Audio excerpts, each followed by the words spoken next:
পৃথিবীর ইতিহাসে প্রথম নারী প্রশিক্ষক কে ছিলেন এরকম কোনো মানে তথ্য লিপিবদ্ধ করা হয়নি।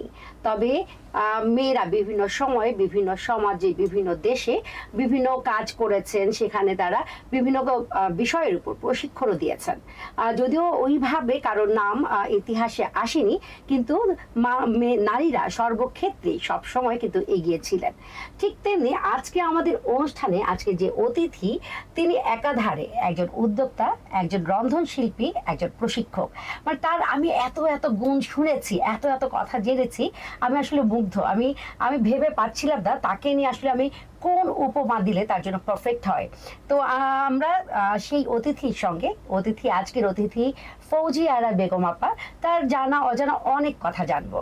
সুধী দর্শক, দৈনিক কালের সমাজ এবং 21শে সংবাদে রোজকারের আয়োজন নারী উদ্যোক্তার সফলতার গল্প অনুষ্ঠানে আজকে আমি হাজির হয়ে গেছি রোমানা শিকদার, এবং আমার সঙ্গে সর্বগুণে গুণান্বিত ফৌজিয়া আপা আছেন, এবং আমরা আজকে তার সম্পর্কে অনেক তথ্য জানবো এবং তার থেকে বিভিন্ন বিষয় জানার চেষ্টা করব।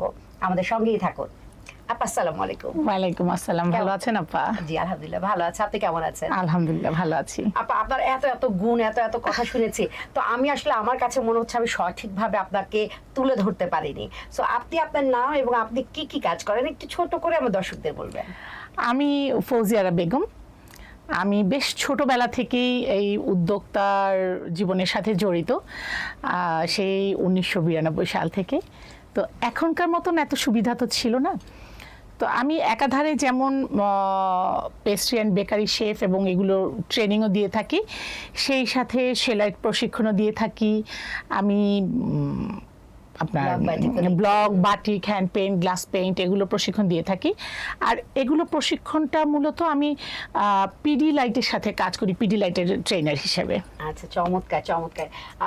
আপা কিন্তু একজন রন্ধন শিল্পীও, তার হচ্ছে আব্রাস কিচেন নামে একটা হচ্ছে পেজও আছে, এবং সে তার আউটলেটও আছে যেখান থেকে তিনি খাবার সরবরাহ করেন, এবং আপা কিন্তু বিভিন্ন পোশাক নিয়েও কাজ করেছেন।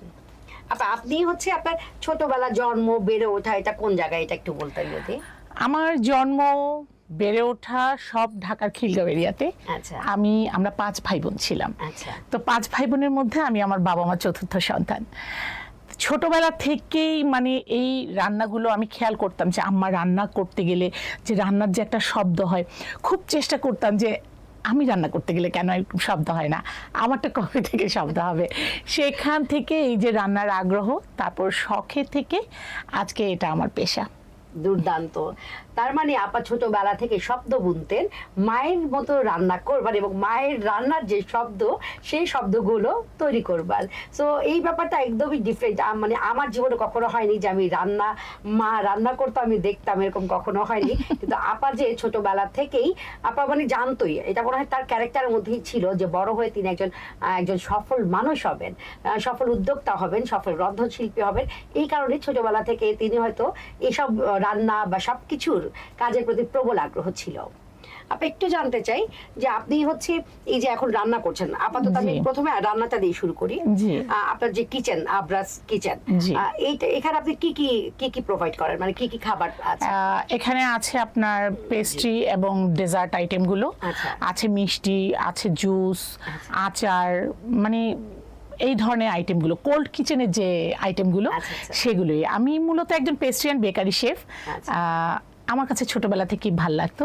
ব্রেডের আইটেম আছে, পিৎজা, পেটিস, কাবাব, এই ধরনের আইটেমগুলো আমি মূলত বেশি শেখাই।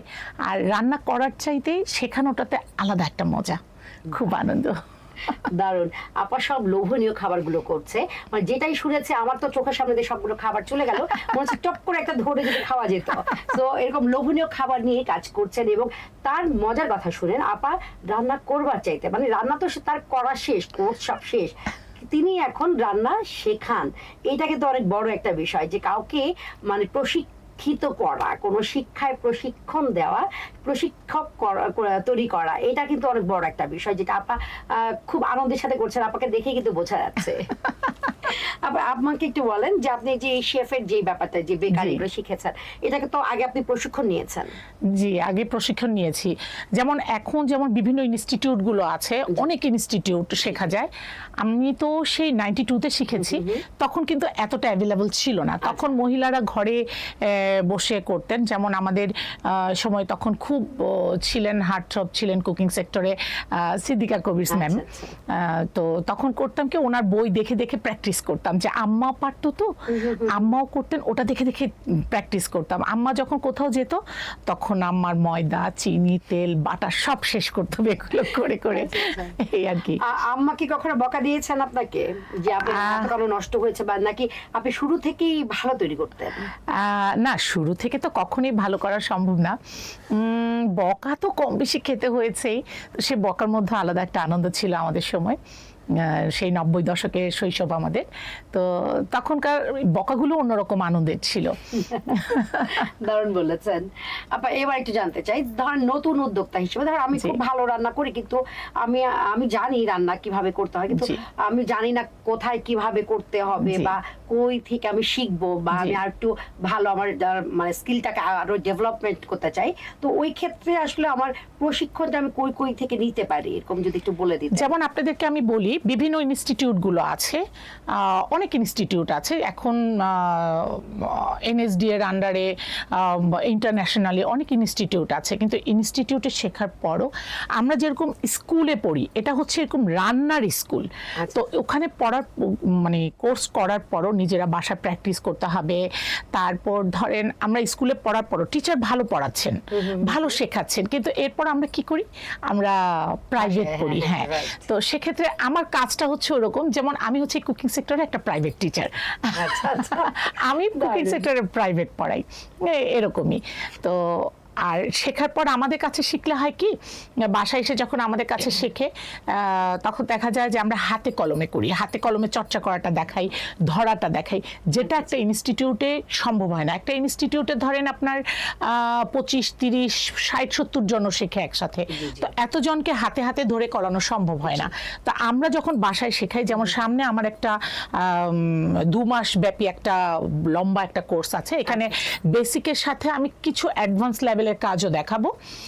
তো ওখানে আমি শেখাবো, আমি অলরেডি ডিক্লেয়ার দিয়ে দিয়েছি 5 থেকে সর্বোচ্চ 6 জন নিব, এর বেশি আমি নিব না।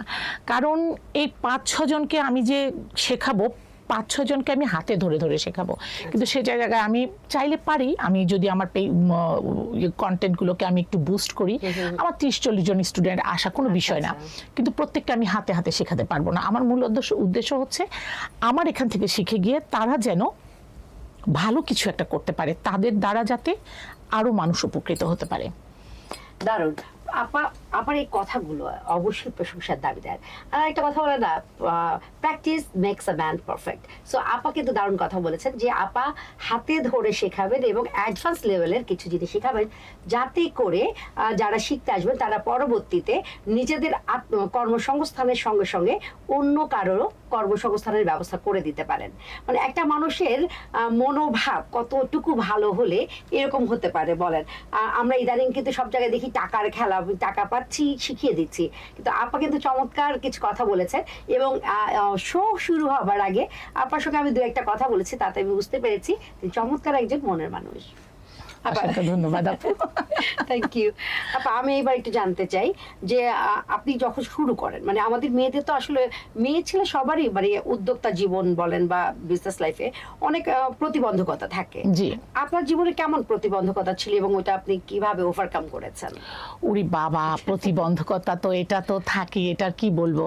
আমি আসলে 92-তে ম্যাট্রিক পাস করি আমি। তো আমাদের প্রত্যেকটা ভাই বোনকে আমরা যখন পরীক্ষা দিই, পরীক্ষা দেওয়ার পরপরই আব্বা জিজ্ঞেস করতেন, মা তুমি কি করবে, বাবা তোমার কি ড্রিম। তো আমার ওই যে মাথায় একটা পোকা ঢুকেছিল, আম্মার মতন রান্না জানতে হবে। এর মধ্যে আমি বলে রাখি, আমার আম্মা কিন্তু প্রচন্ড ভালো রান্না করেন, মাশাআল্লাহ, প্রচন্ড ভালো। মানে যে মানে খেতে ভালোবাসে না, সেও আমার আম্মার হাতের রান্না পেলে চেটেপুটে খেতে বাধ্য। আমার আম্মার রান্না এত মজা।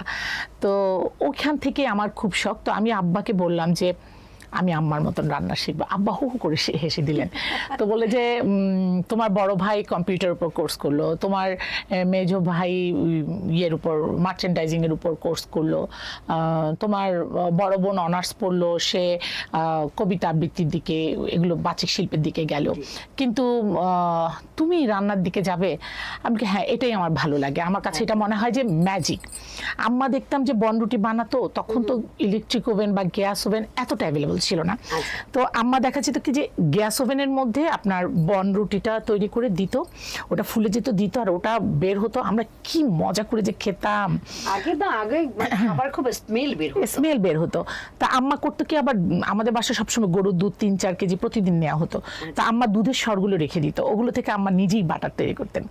তো সেই বাটার দিয়ে আম্মা বাটার বনের ভেতরে ক্রিমটা তৈরি করতেন। তো আমি আবার করতাম কি, ওটা খুলে ভেতর থেকে ক্রিমগুলো আঙ্গুল দিয়ে একটু একটু করে খেতাম, যে এটা আম্মা কিভাবে করেছে, এটা টেস্টটাই অন্যরকম। আর বাটার বোনটাকে আস্তে আস্তে ছিঁড়ে ছিঁড়ে খেতাম। তো আব্বাকে যখন এটা বললাম, তো আব্বা আমার পরীক্ষার পর আব্বা খোঁজ নিয়ে ধানমন্ডির ওখানে একজন ফরেনারের কাছে, আমার আপন ঘরটা যেখানে ছিল না ধানমন্ডিতে, ওটার কাছেই উনি তখন রান্না শেখাতেন। তো ওনার কাছে গিয়ে আব্বা আমাকে শেখান। তো সেখান থেকে আমি করার পর আপনার ধরেন ফ্রোজেন আইটেমগুলো, তারপর ধরেন ফাস্ট ফুডগুলো, ভেজিটেবল রোল, সমোসা, এগুলো যখন আমি ঘরে একটু একটু টুকটাক করা শুরু করি, কারণ শিখে আসলে তো হবে না, আমাকে প্র্যাকটিস করতে হবে। তো আব্বা ভীষণ পছন্দ করতো। তো আত্মীয় স্বজনরা আসতো, আম্মা দেখা যেত যে বাইরে থেকে তেমন একটা কিনতেন না, তো আমি প্র্যাকটিস করতাম, ওগুলি ফ্রোজেন করে রাখতাম। তো খেয়ে বলতো কি, আরে খুব মজা তো। তা আমাকে বলতো যে, আমার ডাক নাম আবার সুমি, ফ্যামিলিতে সবাই সুমি বলে ডাকে। তো আমাকে বলতো যে, তুমি একদিন আমার বাসায় বেড়াতে আসো, হ্যাঁ, সারাদিন আমার সাথে থাকবে। তো তখন তো ছোট ছিলাম, তো কেউ একটু নাস্তা পানি প্রশংসা করলে খুব গলে যেতাম, খুব ভালো লাগতো। তো গেলে তারা করতো কি, আমাকে বানাই দিতে বলতো, তো বানাই দিতাম। তো তারা দেখা যেত যে, তখন তো টাকা টুকা দিত না, ছোট ছিলাম, দেখা যেত যে আমাকে সুন্দর একটা ড্রেস গিফট করেছে, বা সুন্দর ক্লিপ, বা আমি খুব সাজগোজ করতে পছন্দ করতাম, মেকআপ আইটেম আমাকে গিফট করতো আত্মীয় স্বজনদের মধ্যে। এইভাবে আমার উদ্যোক্তা জীবনটা শুরু। আমার মূল মানে একদম সিরিয়াসলি যখন আমি আমার উদ্যোক্তা জীবনটা স্টার্ট করি, এটা আমার শুরু হয় কুমিল্লা থেকে। 1997 সালের দিকে, 97 সালের পরপর যখন আমার বড় মেয়েকে আমি স্কুলে ভর্তি করালাম।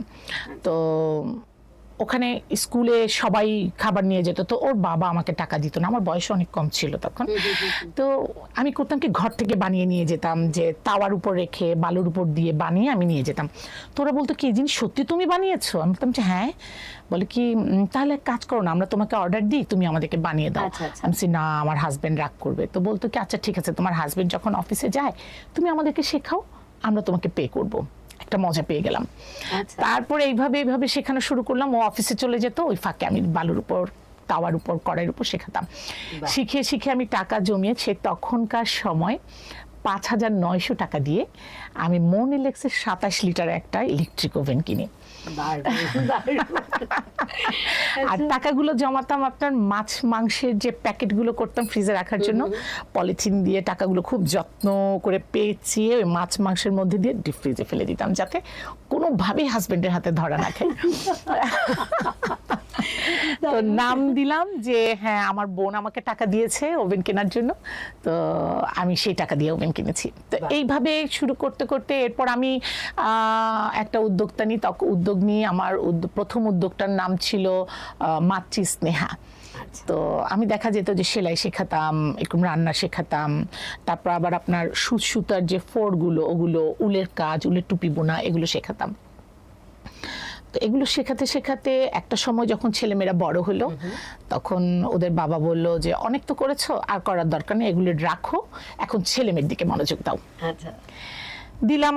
তারপর যখন আবার অনেকদিন এভাবে গেল, এরপর আমি পৈতৃক দিক থেকে আমি বেশ কিছু একটা বিগ অ্যামাউন্ট পাই। আমার হাজব্যান্ডের বন্ধুর সাথে টাকা ইনভেস্ট করে আমি পুরান ঢাকার স্টিলের কালারশিটের বিজনেসের শেয়ার হোল্ডার হলাম। তো অমনিতে কিছুদিন স্টপ ছিল আমার উদ্যোগটা। তবে ঘরে আমার বানানো হতো। আমার ঘরে কখনো কারো birthday, marriage day, Valentine's day, এগুলোতে কখনোই মানে আমাদের বাইরে থেকে কেক কিনা হতো না, আচ্ছা। আমি বানাতাম, ওটা আলাদা একটা ভালো লাগা কাজ করতো। তো দেখা যেত যে এইভাবে করে চলতে থাকে। এরপর 1900 শেষের দিকে 20-এর শুরুর দিকে যখন করোনাকালীন সময়টা শুরু আচ্ছা। হলো, জি। তখন আমাদের সংসার চালানোটা খুব টাফ হয়ে গেল, ব্যবসা বাণিজ্য সব বন্ধ হয়ে গেল, হ্যাঁ, অনেক একদম খুব খারাপ অবস্থা। যখন দেখলাম যে না, সামনে তো আর চলবেই না, আর একটা সময়ে যারা আমার হেল্পিং হ্যান্ড হিসেবে কাজ আসতো, থাকতো আমার সাথে, তারাও একটা এক্সপেক্ট রাখতো যে দুর্দিনে আপা আমাদের পাশে থাকবে। আচ্ছা। তো আমার আবার একটা কি, আমার আব্বাও ছিলেন, আমাদের প্রত্যেকটা ভাই বোনের মধ্যে এই জিনিসটা আছে, আমরা টুকটাক সোশ্যাল ওয়ার্ক করতে একটু পছন্দ করি। আচ্ছা। আর কারো দুঃখ দেখলে মানে নিজের কাছে আর তখন শান্তি লাগে না। আচ্ছা। তো এই কাজগুলো করি, যার জন্য ভুক্তভোগীও হতে হয়। তো আবার করোনাকালীন সময় আমি শুরু করি। তো আমার হাজবেন্ডকে আমি বললাম যে ক্যাশ ক্যাপিটালও তেমন নেই, বলে কি আমার হাতেও তো টাকা তেমন নেই। আমি আমার আম্মার কাছে গেলাম, তো আম্মা আমাকে 500 টাকা দিলেন। এটা হচ্ছে 2020-এর ফার্স্টের দিকে। আম্মা বললেন যে এটা তোমাকে আমি একেবারে দিলাম না, এটা তোমাকে আমি তোমার পুঁজি হিসাবে দিলাম, এই 500 টাকা তোমাকে অনেক বরকত দিবে। তা আমি বললাম যে আচ্ছা শুরু করি। তা আমার হাজবেন্ডকে গিয়ে বললাম যে দেখো আম্মা 500 টাকা দিয়েছে, তো একটা কাজ করা যায় না, আমি রুটি আর পরোটা বানাবো, তুমি ডেলিভারি দিবা, আর ডেলিভারি চার্জ 50 টাকা করে নিবা। বলে কি হ্যাঁ ফাইন হয়। এই শুরু করলাম। তো তখন অনলাইনে এই রুটি পরোটা বানানো কি পরিমাণ সাড়া পেয়েছিলাম, আনবিলিভেবল, দারুণ। আনবিলিভেবল। আর আমার পরোটা যে এত মজা হবে আমি নিজেও বুঝিনি, কারণ সবসময় ঘরে বানাতাম, আর পরোটাটা হাতে কলমে কারো কাছ থেকে শিখিনি। আচ্ছা। যে নিজে নিজে করতে করতে যে এটা একটু দিত, এটা একটু দিত, দেখি কেমন, দেখি যে টেস্ট আরো ডেভেলপ করে। আচ্ছা, আচ্ছা। তো এইভাবে করে করেই পরোটাটা দিয়ে আগানো। তো ওই শুরু। এরপর তো আমাকে পরিচিত লোকজনরা ডাকা শুরু করলো, ও সুমি রুটিওয়ালি হয়ে গেছে, ও সুমি রুটিওয়ালি, ও তুমি টুকরি করে করে রুটি বিক্রি করো। আচ্ছা, তাই আমি বললাম যে হ্যাঁ আমি টুকরি করে রুটি বিক্রি করি। তো আমাকে আবার বলতো, আচ্ছা তোমাকে এইভাবে করে বলা হয়, তোমার কি একটু লজ্জা লাগে না? আমি বলি, লজ্জা কেন হবে, আমি তো চুরি করছি না, আমি ভিক্ষাবৃত্তি করছি না, আমি পরিশ্রম করে খাচ্ছি। তো আমার হাজবেন্ডও তখন আমাকে বেশ হেল্প করেছিল। আচ্ছা। তো এর পরবর্তীতে আমার হাজবেন্ড করোনাকালীন সময়ের পর তারও অ্যাক্টিভিটিস অনেক মানে অন্যরকম হয়ে গেল। তিনি একটু অন্যরকম মন মানসিকতার ছিলেন, অন্যরকম হয়ে গেলে এরপর আমাকে বললো যে না তুমি এগুলো করতে পারবে না, ভীষণ অশান্তি। আমি আমার এই উদ্যোগটা চালিয়ে যাওয়ার জন্য আমি আমার অনেকভাবে নির্যাতিত হয়েছে আমার হাজবেন্ডের হাতে। মানে এক এক দিন মেরে আমাকে ফ্ল্যাট বানিয়ে ফেলতো। তারপরেও আমি ছাড়িনি, আমার এই জায়গাটা আমার ভালো লাগার জায়গা। আর আমার একটা ছিল যে ও যদি মানে করোনাকালীন সময়ের পর ও মানে টোটালি আমার উপর ডিপেন্ডেবল হয়ে গেছে। এবং এরপর দেখা যেত কি যে ও একটু অন্যরকম নেগেটিভ লাইফ লিড করা শুরু করলো। তো দেখা গেল যে আমি যখন বাইরে কাজ করছি, একটা কাস্টমারের সাথে কথা বলি, তখন তিনি পুরুষ বা নারী বলে কিন্তু তার পরিচয় না আমার কাছে, তার পরিচয় আমার কাছে কাস্টমার। এখন সে নারীও হতে পারে, পুরুষও হতে পারে।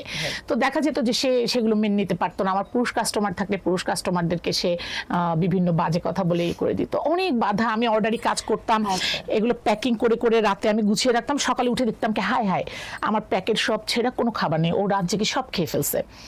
আবার এগুলো মানতে এক একবার দেখা গেছে যে এক একটা কাস্টমারের প্রোডাক্ট আমি 3বার 4বার করে তৈরি করেছি। আমার কথা হলো তুমি কতবার বাধা দিবে, তুমি যতবার বাধা দিবে আমি ততবার ঘুরে দাঁড়াবো। মাশাআল্লাহ।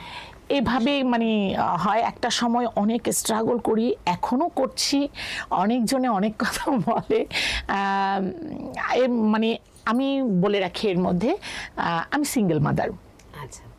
হ্যাঁ, তো আমার বাচ্চাদেরকে নিয়ে আমি চলি। তো অনেকে বলে, আমাদের নারীরাই অনেকে বলে একটা জিনিস কি জানেন, আসলে আমরা যতই নারী স্বাধীনতা বলি, নারী মুক্তি বলি, আমরা নারীরাই কিন্তু নারীদের সবচেয়ে বড় শত্রু। আপা আজকে চমৎকার একটা কথা বলেছেন। আমি অনেক ক্ষেত্রে অনেকেই বলে, কিন্তু যেখানে একজন নারী আরেকজন নারীর বন্ধু হবার কথা, কারণ একজন নারী আরেকজন নারীর মনোভাব, তার মনের ফিলিংস সবকিছু বোঝে, সেইখানে নারীরা যদি নারীর শত্রু হয় তাহলে সেটা মেনে না যায় না। তাই আমরা চাইবো নারীরা নারীর শত্রু না হয়ে বন্ধু হোক। রাইট। যতদিন আমরা বন্ধু হয়ে একে অন্যের হাত ধরে না আগাবো, সহযোগিতা না করব, আপনি যতই মানববন্ধন করেন, যতই আন্দোলন করেন, নারী মুক্তিও ঘটবে না, নারী শক্তিরও প্রসার হবে না। দারুণ বলে। হাত ধরে এগোতে হবে। আপা আমি একটু এখানে একটু বলতে চাই, সেটা হচ্ছে যে আপনি বলেছেন যে বিভিন্ন প্রশিক্ষক আপনি হচ্ছে সেলাই দিয়েছেন, ব্লক বাটিক, জি। তো এগুলো একটু জানতে চাই, এগুলো কি আপনি শিখেছিলেন নাকি এগুলো আপনি বাই বর্ন আপনার মধ্যে এগুলো? না না, এগুলো আমি শিখেছি। আসলে এত কিছু তো শেখা ছাড়া পারা যায় না। আচ্ছা, আচ্ছা। আমার আম্মা খুব ভালো সেলাই করতেন। তারপরও আমি চট্টগ্রামে যখন থাকি তখন চট্টগ্রামের একজন ভালো নামকরা ট্রেনার টেইলার্সের কাছে আমি কাজ শিখি। উনি এখন বাংলাদেশে নেই, দুবাইতে থাকেন। আর সুতার যে কাজগুলো, এগুলো আমার আম্মার কাছ থেকে শেখা। আর আমার ছোটবেলা থেকে আমি একটু জেদি, হ্যাঁ একটু বললেও ভুল হবে, খুব জেদি, যে আমাকে যদি আপনি বলেন যে এই কাজটা আপনি পারবেন না, রেখে দেন, আমার তখন জিদ চেপে যে কি পারবো না, কেন পারবো না? হ্যাঁ, আল্লাহ আপনাকে বুঝতে দিয়েছে, আমাকে কি বোঝার শক্তি দেয়নি? আমাকে এটা পারতেই হবে। তখনই আমার এটা জিদ চেপে যেত। তো ওইভাবে করেই আসলে সেলাইটা শেখা, যদিও সেলাইটা আমার পছন্দ না, প্রিয় না। আমার প্রিয় কাজ হচ্ছে রান্না করা। আচ্ছা আচ্ছা, বাহ, ওইভাবে সেলাই শেখা। দর্শক আপার কথা শুনে আপনারা যারা এতক্ষণ শুনছিলেন, একটা জিনিস দেখবেন, আপার কিন্তু অদম্য ইচ্ছা শক্তি ছিল। এই ব্যাপারটা আপনাদের থাকতেই হবে। আপনার যদি অদম্য ইচ্ছা শক্তি না থাকে, আপনার যদি লক্ষ্য নির্ধারণ না করা থাকে, এবং আপনি যদি পরিশ্রম না করেন, তাহলে কিন্তু সফল হতে পারবেন না। আপার সফলতার পেছনে কিন্তু পরিশ্রম সবার প্রথমে ছিল, ইচ্ছা শক্তি, এরপর লক্ষ্য, এরপর পরিশ্রম। তাই বলেই কিন্তু আপা আজকে একজন সফল নারী। সো আপনারা যারা সফল হতে চান, আপনারা কিন্তু মনোযোগ দিয়ে কথাগুলো শুনবেন। আপা এবার একটু জানতে চাই যে আপনি হচ্ছে ট্রেনিং দেওয়ার সময়, ধরেন আমাদের তো আসলে অনেক ধরনের অভিজ্ঞতার মধ্যে দিয়ে যেতে হয়, তো ওই রকম কোনো ভালো বা কোনো একটা খারাপ অভিজ্ঞতা যদি আমাদের একটু অল্প করে শেয়ার করতেন, আমরা একদম শেষের দিকে অনুষ্ঠান। আচ্ছা, ভালো অভিজ্ঞতা বলতে আমার অনেক স্টুডেন্ট আছে, তারা দেশে এবং বিদেশে দু জায়গাতেই তারা সফল। আর আমার বেশ কয়েকজন স্টুডেন্ট আছে যে তাদের নিজেদেরও এখন প্রতিষ্ঠান আছে।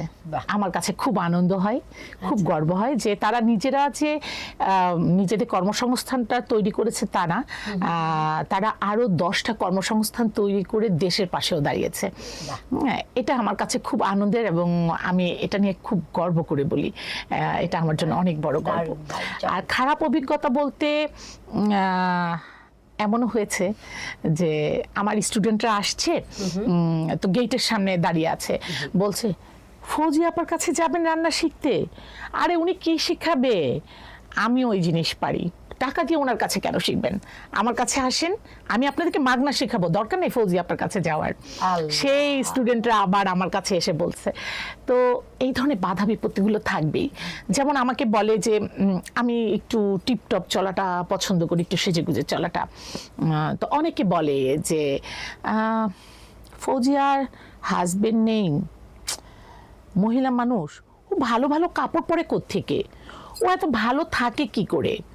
নিশ্চয়ই কোনো গর্ব আছে। আমাদের সমাজ থেকে এই ব্যাপারগুলো আসলে এগুলো থাকবেই, এগুলো কান দিয়ে কোনো লাভ নেই। হ্যাঁ, কান দেওয়া যাবে না, কিন্তু তারপর আমার মনে হয় যে আমরা যত আধুনিক হচ্ছি, যত শিক্ষিত জাতি হচ্ছি, আমাদের মনে হয় এই ব্যাপারগুলো থেকে বের হয়ে আসা উচিত। একজন মানুষকে আমরা কোনোভাবে জাজমেন্ট করার অধিকার রাখি না। সো এই জাজমেন্ট থেকে আমরা যখনই এই জাজমেন্টাল অবস্থা থেকে বের হয়ে আসবো, আমার মনে হয় আমরা নিজেদেরও আত্ম উন্নয়ন হবে এবং অন্যদেরকেও এই ব্যাপারে সহযোগিতা করা উচিত। আবার এবার একটু জানতে চাই, একদম অনুষ্ঠানের শেষের দিকে, আমরা জানি আপনি খুব ভালো গান করেন, নিজের কাজ করতে করতে আপনি গুড়গুড় করে গান করেন, তার 2টা লাইন যদি একটু শুনিয়ে দিতেন। গানটা আজকে পারছি না, কারণ আমার ভীষণ ঠান্ডা, ক্র্যাক করবে।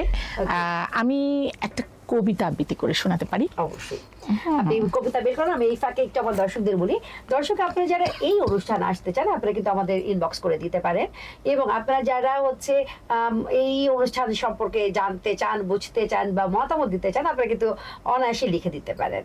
আপনাদের মূল্যবান মতামতের আমরা অপেক্ষা করি। আর আপার হচ্ছে আমরা হচ্ছে একদমই শেষের দিকে আপার কবিতা শুনবো, এরপর আমরা আস্তে আস্তে করে বাড়ি চলে যাব। আমি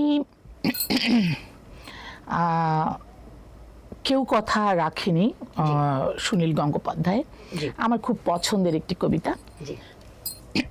আমি জানি না কেমন হবে, আমার ভীষণ ঠান্ডা, ভয়েসে খুব বাজে অবস্থা। সুনীল গঙ্গোপাধ্যায়ের কেউ কথা রাখেনি।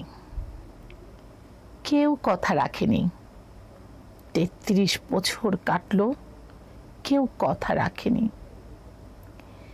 ছেলেবেলায় এক বষ্টমী তার আগমনী গান হঠাৎ থামিয়ে বলেছিল, শুক্লা দ্বাদশীর দিন অন্তরাটুকু শুনিয়ে যাবে। তারপর কত চন্দ্রভুক অমাবস্যা চলে গেল, কিন্তু সে বষ্টমী আর এলো না। 25টি বছর প্রতীক্ষায় আছি। মামা বাড়ির মাঝি নাদের আলী বলেছিল, বড় হও দাদা ঠাকুর, তোমাকে আমি 3 প্রহরের বিল দেখাতে নিয়ে যাব। সেখানে পদ্ম ফুলের মাথায় সাপ আর ভ্রমর খেলা করে। নাদের আলী, আমি আর কত বড় হব? আমার মাথা এ ঘরের ছাদ ফুঁড়ে আকাশে স্পর্শ করলে তারপর তুমি আমায় 3 প্রহরের বিল দেখাবে? একটাও রয়্যাল গুলি কিনতে পারিনি কখনো। লাঠি লজেন্স দেখিয়ে দেখিয়ে চুষেছে লস্কর বাড়ির ছেলেরা। ভিখারির মতন চৌধুরীদের গেটে দাঁড়িয়ে দেখেছি ভিতরে রাস উৎসব। অবিরল রঙের ধারার মধ্যে সুবর্ণ কঙ্কন পরা ফর্সা রমণীরা কত রকম আমোদে হেসেছে, আমার দিকে তারা ফিরেও দেখেনি। বাবা আমার কাঁধ ছুঁয়ে বলেছিলেন, দেখিস একদিন আমরাও। বাবা এখন অন্ধ, আমাদের দেখা হয়নি কিছুই। সেই রয়্যালগুলি, সেই লাঠি লজেন্স, সেই রাস উৎসব আমায় কেউ ফিরিয়ে দেবে না। বুকের মধ্যে সুগন্ধি রুমাল রেখে বরুণা বলেছিল, যেদিন আমায় সত্যিকারের ভালোবাসবে সেদিন আমার বুকেও এরকম আতরের গন্ধ হবে। ভালোবাসার জন্য আমি হাতের মুঠোয় প্রাণ নিয়েছি, দুরন্ত ষাঁড়ের চোখে বেঁধেছি লাল কাপড়। বিশ্ব সংসার তন্ন তন্ন করে খুঁজে এনেছি 108টা নীল পদ্ম, তবু কথা রাখিনি রুবিনা। এখন তার বুকে শুধুই মাংসের গন্ধ। এখনো সে যে কোনো নারী, কেউ কথা রাখেনি। 33 বছর কাটলো, কেউ কথা রাখে না। চমৎকার আপা, তার মানে আপনি খুব ভালো আবৃত্তি করেন, এটা আমরা বুঝতে পেরেছি, এবং আপনার মনে হয় কবিতা খুব পছন্দ। খুব পছন্দ। আমরা কিন্তু একদম বুঝতেই পেরেছি আপনার আবৃত্তির স্টাইল দেখে, তার ধরনটা দেখে। আপা, আমরা একদম শেষে একদম লাস্ট কোশ্চেন, সেটা হচ্ছে বর্তমানে আবরাজ কিচেন বা সুমি আপু, আপনি বর্তমানে যে অবস্থানে আছেন, আপনি আগামী 5 বছর পর নিজেকে কোন অবস্থানে দেখতে চান? আমি আগামী 5 বছর দেখতে চাই যে আমার দ্বারা দেশের এমন একটা প্রতিষ্ঠান প্রতিষ্ঠিত হলো যেখানে এই যে সমাজে যে আমাদের যে সুবিধা বঞ্চিত আছে, যেমন আমি বলি যে আমরা যেটাকে বলি যে ট্রান্সজেন্ডাররা, যেটাকে আমরা বাংলায় বলি যে হিজলা। তারপর আমি যেরকম অসহায় পড়েছিলাম মাঝ দরিয়ায়, আমাকে কেউ যে হাত ধরে টেনে তোলা সেই লোকটা ছিল না, যাতে এরকম অসহায় মানুষদের একটা সহায়, একটা ছায়া হয়ে আমি দাঁড়াতে পারি। দারুণ বলেছেন আপা, লাইক অ্যাজ বকুল ফুল। আপার কথাটা আমার এত মুগ্ধ হলাম। আপা কিন্তু দেখেন যে নিজের অনেক টাকা পয়সা বা নিজে অনেক বড় কিছু হবে এরকম কিছু চাননি। তিনি কি চেয়েছেন? তিনি চেয়েছেন আমাদের তৃতীয় লিঙ্গ যেই মানুষগুলো আছে তাদের একটা কর্মসংস্থানের ব্যবস্থা চেয়েছেন, এবং হচ্ছে আপার মতো, অ্যাকচুয়ালি আপার মতো আমাদের সমাজের অনেকেই আমরা এরকম আছি যে আমাদের মাছ ধরে, ওই যে বলে না যে গাছে উঠিয়ে বই নিয়ে যায়, বা হচ্ছে অর্ধেক পানিতে নামার পরে হচ্ছে ডুবে যায় মানুষ, তখন খড়কুটো খোঁজে। আপা আসলে সেই রকম মানুষের আশ্রয় হতে চান। এই বিষয়টা আমাকে অনেক বেশি একদম হৃদয় টাচ করে ফেলেছে, খুব ভালো লেগেছে। দর্শক, আপনারা আমার মনে হয় যে আমরা নারীরা, আপা এত কিছু পারে, ওটা দেখে আমার কিন্তু মনে হয়েছে যে আমরা নারী, আমরা সব পারি। আপার মতো মানুষেরা যারা আছে তারা সব পারেন মাশাআল্লাহ। সো আপনারা যারা এরকম আছেন, আপনারা সুবিধা বঞ্চিত যারা আছেন বা নিজেদের অসহায় মনে করছেন, সেই জায়গা থেকে বের হয়ে আসবেন। একটু জোর নিয়ে, একটু জেদ দিবেন, একটু ইচ্ছা শক্তি নিবেন, এরপর সামান্য মূলধন দিয়ে কিন্তু শুরু করা যায়। আপার মা কিন্তু আপাকে 500 টাকা দিয়েছিলেন, আপা কিন্তু সেই 500 টাকা অনেক বরকত দিয়েছে। আজকে তিনি একজন সফল নারী, এতখানি সফল, তিনি নিজে কিন্তু কিন্তু তার নিজের সংসারকে, বাচ্চাদের পড়ালেখা শুরু করে সবকিছু কিন্তু নিজে সামলাচ্ছেন। সো আপাকে হ্যাটস অফ। থ্যাংক ইউ আপা, থ্যাংক ইউ ভেরি মাচ আমাদের অনুষ্ঠানে Welcome, আপনার এই আপু। মূল্যবান সময় দেওয়ার জন্য। ধন্যবাদ। অসংখ্য অসংখ্য কৃতজ্ঞতা আপু, আমারও খুব ভালো লেগেছে আপনার সাথে কথা বলে। শুধু দর্শক, আপনারা যারা কালের সমাজ বা একুশে সংবাদের রোজকারের আয়োজন নারী উদ্যোক্তা সফলতার গল্প অনুষ্ঠানে আসতে চান, আপনারা কিন্তু আমাদের অবশ্যই ইনবক্স করে দেবেন। আর আজকে এখানেই শেষ করছি। সবাই সুস্থ থাকুন, ভালো থাকুন, আমাদের সঙ্গেই থাকুন। আল্লাহ হাফেজ, আসসালামু আলাইকুম, শুভ বিকেল।